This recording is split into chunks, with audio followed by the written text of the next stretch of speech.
ಎಲ್ಲರಿಗೂ ನಮಸ್ಕಾರ. Welcome back to Samriddhi garden. ಎಲ್ಲರೂ ಚೆನ್ನಾಗಿದ್ದೀರಾ ಅಂದ್ಕೊಂಡಿದ್ದೀನಿ. ಇವತ್ತು ನಮಗೆ ತೋಟಕ್ಕೆ ಒಂದು ಲಿಕ್ವಿಡ್ ಫರ್ಟಿಲೈಸರ್ ಹಾಕ್ತಾಯಿದ್ದೀನಿ. ಅದೇನು ಅಂತ ಇವಾಗ ತೋರಿಸ್ತೀನಿ, ನೋಡೋಣ ಬನ್ನಿ. ಆಲೂಗೆಡ್ಡೆ ತಗೊಂಡಿದ್ದೀನಿ 2, ಈರುಳ್ಳಿ ಸಿಪ್ಪೆ ತಗೊಂಡಿದ್ದೀನಿ, ಮತ್ತು ಬಾಳೆಹಣ್ಣು ಸಿಪ್ಪೆ ತಗೊಂಡಿದ್ದೀನಿ. ಬಾಳೆಹಣ್ಣು ಹಣ್ಣು ತಿಂದಾದ್ಮೇಲೆ ಎಲ್ಲ ಅದನ್ನು ಕೂಡಿಟ್ಟಿದ್ದೆ, ಬಾಳೆಹಣ್ಣು ಸಿಪ್ಪೆ ಎಲ್ಲ ಫ್ರಿಜ್ಜಲ್ಲಿ. ಆಲೂಗೆಡ್ಡೆನ ಯಾಕಪ್ಪ ನಾನು ಸಿಪ್ಪೆ ತೆಗೆದಿದ್ದೀನಿ ಅಂದರೆ, ನಾವು ಬಜ್ಜಿ ಮಾಡೋಕ್ಕೆ ಅಂತ ಸಿಪ್ಪೆ ತೆಗೆದಿದ್ವಿ. ಅದು ಒಳಗಡೆ ಒಂಥರ ಕಪ್ಪು ಆಗಿಬಿಟ್ಟಿತ್ತು. ಅದಕ್ಕೆ ಯಾಕೆ ಬಿಸಾಡೋದು ಅಂದ್ಬಿಟ್ಟು ಇದಕ್ಕೆ ಲಿಕ್ವಿಡ್ ಮಾಡಿ ಹಾಕೋಣ ಅಂದ್ಬಿಟ್ಟು ಈ ರೀತಿ ಸಣ್ಣ ಸಣ್ಣದಾಗಿ ಕಟ್ ಮಾಡ್ಕೊತಾ ಇದ್ದೀನಿ. ಎಲ್ಲನೂ ಈ ರೀತಿ ಸಣ್ಣ ಸಣ್ಣದಾಗಿ ಕಟ್ ಮಾಡ್ಕೋಬೇಕು. ಈರುಳ್ಳಿ ಸಿಪ್ಪೆನ ಹಾಗೆ ಇದ್ರೂ ನಡೆಯುತ್ತೆ. ಈ ಬಾಳೆಹಣ್ಣು ಸಿಪ್ಪೆನೂ ಅಷ್ಟೇ ಸಣ್ಣ ಸಣ್ಣದಾಗಿ ಕಟ್ ಮಾಡ್ಕೊಂಡು ಎಲ್ಲ ಸೇರಿಸ್ಕೊಂಡು ರುಬ್ಕೋಬೇಕು. ಇದು ಹಾಕೋದ್ರಿಂದ ಗಿಡಗಳಿಗೆ ತುಂಬ ಚೆನ್ನಾಗಿ ಗಿಡಗಳು ಗ್ರೋತ್ ಆಗುತ್ತೆ ಮತ್ತು ಚಿಗುರು ಚೆನ್ನಾಗಿ ಬರುತ್ತೆ. ಈರುಳ್ಳಿ ಸಿಪ್ಪೆ ಅಂತೂ ಗುಲಾಬಿ ಗಿಡಕ್ಕೆ 7 ಮಾಡಿಸಿದ ಲಿಕ್ವಿಡ್ ಇದು ಒಳ್ಳೆ ಚೆನ್ನಾಗಿ ಗಿಡಗಳಲ್ಲಿ ಚಿಗುರು ಬರುತ್ತೆ. ಇದನ್ನು ಹಾಕೋದ್ರಿಂದ ಬಾಳೆಹಣ್ಣು ಸಿಪ್ಪೆನೂ ಅಷ್ಟೇ ತುಂಬ ಚೆನ್ನಾಗಿ ರಿಸಲ್ಟ್ ಬರುತ್ತೆ. ಇದು ಹಾಕೋದ್ರಿಂದ ಒಂದು ಸಲ ನೀವು ಟ್ರೈ ಮಾಡಿ ನೋಡಿ, ನಿಮಗೆ ಗೊತ್ತಾಗುತ್ತೆ ರಿಸಲ್ಟು. ಈ ರೀತಿ ರುಬ್ಕೋಬೇಕು, ಎಲ್ಲ ನೈಸಿಗೆ ರುಬ್ಕೋಬೇಕು. ಸ್ವಲ್ಪ ನೀರು ಸೇರಿಸಿ ರುಬ್ಕೊಳ್ಳಿ, ಆವಾಗ ಚೆನ್ನಾಗಿ ನೈಸ್ ಆಗುತ್ತೆ. ಈ ರೀತಿ ಚೆನ್ನಾಗಿ ನೈಸಿಗೆ ರುಬ್ಕೊಳ್ಬೇಕು. ಅದು ತರ್ತರಿ ಆದರೆ ಅಷ್ಟು ಚೆನ್ನಾಗಿ ನೀರು ಜೊತೆ ಹೊಂದ್ಕೊಳ್ಳಲ್ಲ ಅದು. ಅದರಿಂದ ಈ ಥರ ನೈಸಿಗೆ ರುಬ್ಕೊಳ್ಳಿ, ತುಂಬ ಚೆನ್ನಾಗಿರುತ್ತೆ. ನಾನು 20 ಲೀಟ್ರ್ ಬಕೆಟಿಗೆ ನೀರು ತಗೊಂಡಿದ್ದೀನಿ, ಬಿಳಿ ನೀರು. ಅದಕ್ಕೆ 1 ಸ್ಪೂನು ಕಾಫಿ ಪುಡಿ ಹಾಕ್ತಾಯಿದ್ದೀನಿ.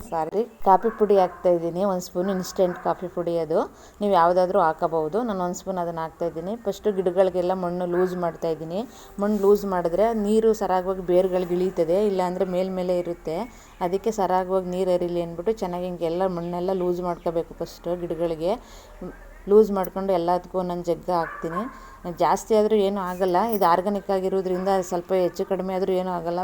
ಇನ್ನೊಂದು ಪ್ಲಸ್ ಪಾಯಿಂಟ್ ಏನಪ್ಪ ನನಗೆ ಅಂದರೆ, ನಮ್ಮದು ನೆಲದಲ್ಲಿರೋ ಗಿಡಗಳು ಎಲ್ಲ, ಅದರಿಂದ ಸ್ವಲ್ಪ ಜಾಸ್ತಿ ಆದರೂ ಏನೂ ಆಗೋದಿಲ್ಲ. ಈ ರೀತಿ ಎಲ್ಲ ಮಣ್ಣೆಲ್ಲ ಲೂಸ್ ಮಾಡ್ಕೊಂಡು ಎಲ್ಲದಕ್ಕೂ ಒಂದೊಂದು ಜಗ್ ಕೊಡ್ತಾಯಿದ್ದೀನಿ. ಒಂದೊಂದು ಜಗ್ ಹಾಕಿದ್ರೆ ಸಾಕು. ಪಾಟಲ್ಲಿರೋದಾದರೆ ನೋಡ್ಕೊಂಡು ಹಾಕ್ಕೊಳ್ಳಿ, ಜಾಸ್ತಿ ಹಾಕ್ಬೇಡಿ, ಎಲ್ಲ ನೀರು ಹರಿದೋಗುತ್ತೆ ಪಾಟಿಂದ ಈಚೆಗೆ. ಅದಕ್ಕೆ ನೀರು ಹರಿದಂಗೆ ಸ್ವಲ್ಪ ಹಾಕ್ಕೊಳ್ಳಿ. ನೋಡಿ, ನಾನೀಗ 20 ಲೀಟ್ರ್ ಬಕೆಟ್ಗೆ ಮಿಕ್ಸ್ ಮಾಡ್ಕೊತಾ ಇದ್ದೀನಿ. ಎಲ್ಲ ಚೆನ್ನಾಗಿ ಮಿಕ್ಸ್ ಮಾಡ್ಕೋಬೇಕು. ಈ ರೀತಿ ಅಲ್ಲಿ ನೋಡ್ಕೊಂಡು ಹೆಚ್ಚು ಕಮ್ಮಿ ನಿಮ್ಮ ಗಿಡಗಳು ಹೇಗೈತೆ ಹಂಗೆ ನೀವು ಆ ರುಬ್ಬು ಹಾಕ್ಕೊಳ್ಳಿ. ನಾವು ಹಿಂಗೆ ಸ್ವಲ್ಪ ಜಾಸ್ತಿನೇ ಬೇಕು, ಅದರಿಂದ ನಾನು 2 ಬಕೆಟ್ ಮಾಡ್ಕೊತೀನಿ. ಇದು ಈ ರೀತಿ ಮಿಕ್ಸ್ ಮಾಡ್ಕೊಂಡು ಇನ್ನೊಂದು ಬಕೆಟಿಗೆ ಸ್ವಲ್ಪ ಮಿಕ್ಸ್ ಮಾಡ್ಕೊಂಡು ಹಾಕೋತಾ ಇದ್ದೀನಿ. ಇದು ಹಾಕೋದ್ರಿಂದ ಗಿಡಗಳು ತುಂಬ ಚೆನ್ನಾಗಿ ಬರ್ತವೆ. ಇದರಲ್ಲಿ ಫಾಸ್ಫರಸ್ಸು, ಪೊಟ್ಯಾಸಿಯಮ್, ಮೆಗ್ನೀಷಿಯಮ್ ಎಲ್ಲ ಇದೆ. ಇದು ಹಾಕೋದ್ರಿಂದ ಗಿಡಗಳಲ್ಲಿ ಚಿಗುರು ಚೆನ್ನಾಗಿ ಬರುತ್ತೆ. ನಾನು ಹಳೆ ವಿಡಿಯೋದಲ್ಲೆಲ್ಲ ತೋರಿಸಿದ್ದೀನಿ ಎಷ್ಟು ಚೆನ್ನಾಗಿ ಗಿಡಗಳು ಮಗ್ಗಾಗೈತೆ, ಚಿಗುರು ಬಂದೈತೆ ಅಂತ. ಇದು ಎಲೆ ಬಳ್ಳಿ ನೋಡಿ ಎಷ್ಟು ಚೆನ್ನಾಗಿ ಬುಷಿಯಾಗಿ ಬಂದೈತಿ ಅಂತ. ಎಲೆ ಬಳ್ಳಿಗೂ ಹಾಕ್ತಾಯಿದ್ದೀನಿ. ಇದು ರೀಪಾಟ್ ಮಾಡಿರೋ ಗಿಡ, ಅದಕ್ಕೂ ಹಾಕ್ತಾಯಿದ್ದೀನಿ. ಇದು ಗುಲಾಬಿ ಗಿಡದಲ್ಲಂತೂ ಲಾಸ್ಟ್ ವಿಡಿಯೋದೆಲ್ಲ ನೋಡಿದ್ದೀರಿ, ಒಂದೇ ಕಡ್ಡಿಲಿ ಗೊಂಚಲು ಒಂದೊಂದು ಗಿಡದಲ್ಲಿ 5-6 ಹೂವು ಬಿಟ್ಟಿತ್ತು. ತುಂಬ ಚೆನ್ನಾಗಿ ಬರುತ್ತೆ. ಸೇವಂತಿಗೆ ಗಿಡಕ್ಕೆ, ಕರಿಬೇವಿನ ಗಿಡಕ್ಕೆ, ಎಲ್ಲ ಗಿಡಕ್ಕೂ ಒಂದೊಂದು ಜಗ್ ಹಾಕ್ತಾಯಿದ್ದೀನಿ.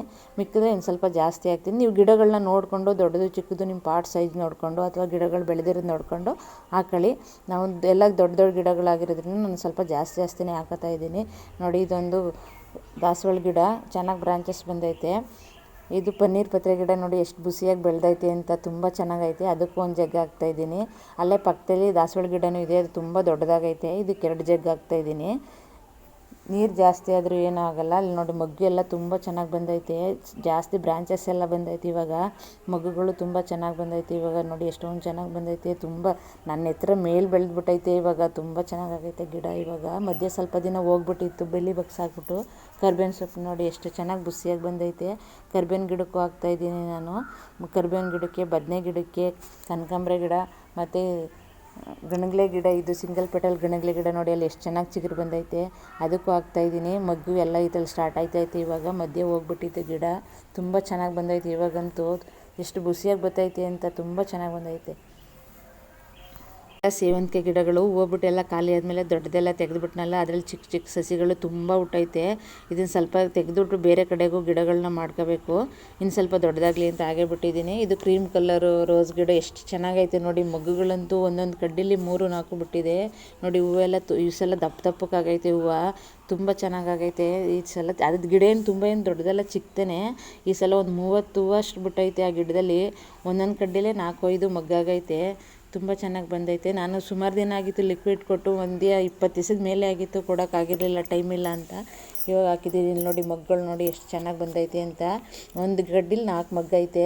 ಸುಮಾರು ಹೂವು ಬಿಟ್ಟೈತೆ ಈ ಸಲ ಅಂತೂ. ನೋಡೋಕ್ಕೆ ತುಂಬ ಚೆನ್ನಾಗಿ ಖುಷಿ ಆಯ್ತದೆ ನೋಡಿ. ನೀವು ಒಂದು ಸಲ ಈ ಸಲ ಮಾಡಿ ನೋಡಿ, ರಿಸಲ್ಟ್ ನಿಮಗೆ ಗೊತ್ತಾಗುತ್ತೆ. ಇಲ್ಲಿ ನೋಡಿ ಎಷ್ಟು ಚೆನ್ನಾಗಿ ಬಂದೈತೆ ಗುಲಾಬಿ. ಒಂದೊಂದು ಕಡ್ಡಿಲೇ 4-5 ಈ ಥರ ಬಿಟ್ಟೈತೆ. ನೋಡಿದ್ರೆ ಒಂಥರ ಬೊಕ್ಕೆ ಥರನೇ ಆಗುತ್ತೆ, ಒಂದು ಕಡ್ಡಿ ಕಿತ್ಕೊಂಡ್ರೆ ಬೊಕ್ಕೆ ಥರ ಆಗುತ್ತೆ, ಅಷ್ಟು ಚೆನ್ನಾಗೈತೆ. ಇಲ್ಲಿ ನೋಡಿ ಚಿಗುರೆಲ್ಲ ಎಷ್ಟು ಚೆನ್ನಾಗಿ ಬಂದೈತೆ ಅಂತ, ತುಂಬ ಚೆನ್ನಾಗಿ ಬಂದೈತೆ. ನಾನು ಮಧ್ಯ ಒಂದು ಸಲ ಗೊಬ್ಬರ ಕೊಟ್ಟಿದ್ದೆ ಅಷ್ಟೇ, ಲಿಕ್ವಿಡ್ ಕೊಟ್ಟಿರಲಿಲ್ಲ, ಕೊಡೋಕ್ಕಾಗ್ದೇ. ತುಂಬ ದಿನ ಆಗಿತ್ತು, ಇವಾಗ ಆಗ್ತಾಯಿದ್ದೀನಿ ನೋಡಿ. ಚಿಗುರೆಲ್ಲ ಎಷ್ಟು ಚೆನ್ನಾಗಿ ಬಂದೈತೆ. ಒಂದು ಬ್ಯಾಚ್ ಹೂವು ಮುಗ್ದು ಯಾವಾಗಲೇ ಚಿಗುರಾಗೈತೆ, ಮಗ್ಗು ಸ್ಟಾರ್ಟ್ ಆಗೈತೆ ಇದರಲ್ಲೂ. ತುಂಬ ಚೆನ್ನಾಗೈತೆ. ನೀವು ಒಂದು ಸಲ ಟ್ರೈ ಮಾಡಿ ನೋಡಿ, 100% ರಿಸಲ್ಟ್ ಸಿಗುತ್ತೆ. ನಾನು ಇದು ಹಾಕಿದ್ಮೇಲೆ ಹಿಂಗಾಗಿದ್ದು. ನಮ್ಮ ಗಣಗಲೆ ಗಿಡದಲ್ಲೂ ಅಷ್ಟೇ ಗೊಂಚಲು ಹೂವು ಬರ್ತೈತೆ. ಇವಾಗ ಎಲ್ಲ ಗಿಡದಲ್ಲೂ ಮಗ್ಗಾಗೈತೆ. Thank you. ಎಲ್ಲರೂ ಸಬ್ಸ್ಕ್ರೈಬ್ ಮಾಡ್ಕೊಂಡು ವಿಡಿಯೋ ನೋಡಿ.